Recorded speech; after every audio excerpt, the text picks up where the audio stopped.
It's one thing to question answers and to be rebellious, right? And they're two different things. Right. To question answers and to be rebellious. This is more about questioning.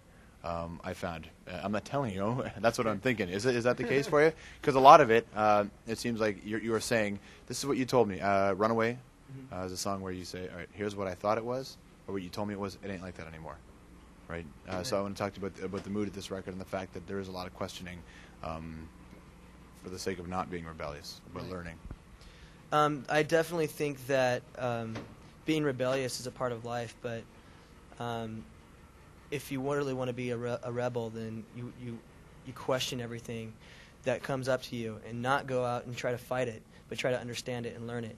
And that's really how you can understand it and consciously make the right decision to question it the right way. Is that one of the things that tells you when you're starting to... And let's go for a writing and reading. Okay. And gentleman and 4. Okay. 2. So then is that one of the signs that you are growing up when you realize that it's more to rebel? And when did you realize that, hey, you know what, we don't just have to pick fights?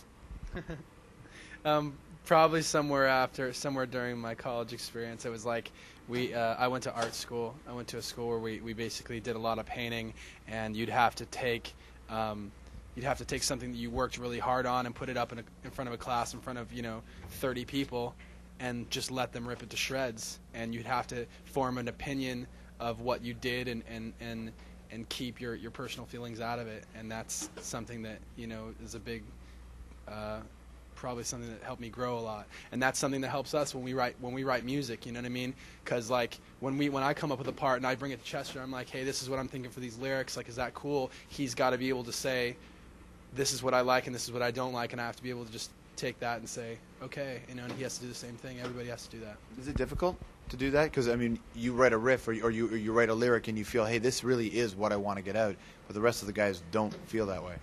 It can be. I mean, initially, when that kind of issue comes up, initially it can be.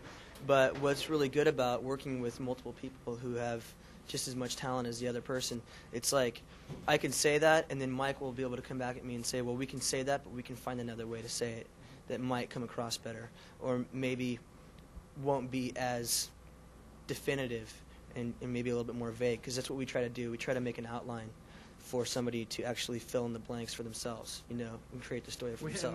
We each have our own little like quirks that we kind of like will lean towards one style of writing, and that may not be the best way. Like he said he may write something that's really like straight ahead, whereas I might write something that's really like what our producer Don would say, poor me. Like I write a lot of stuff that's just like, oh God, I'm so bummed or whatever. But we find a way to put those things that are a little more, hopefully a little more intelligent than like just whatever comes out of your head, and work with them a little bit and come up with something we're really proud of.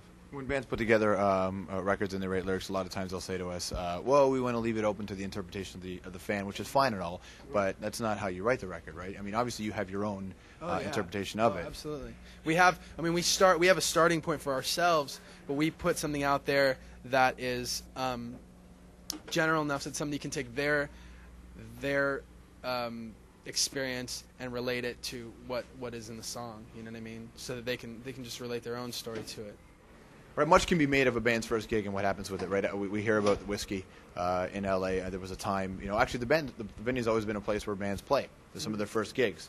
It only became famous years later because, you think the Doors would have played there. We saw the movie, and I was down there a few weeks, about a month and a half ago, and we saw how many young bands were trucking their equipment into that. Has it become the breeding ground? That whole the Strip has always been. I mean, that's where we grew up. I played there a lot when I was in this band. I've always played there, and the Brad and Rob, our guitarist and drummer, had played in bands before even I did, so they'd been playing there too. And it's always been somewhere that the young bands go to try out their stuff, and bands from other places in the country come down and try their hand at it too, because there are so many labels in the area. It's really competitive over there, yeah. Is that good or bad for what worked for you? Obviously you have a deal and you're out there, but at the time?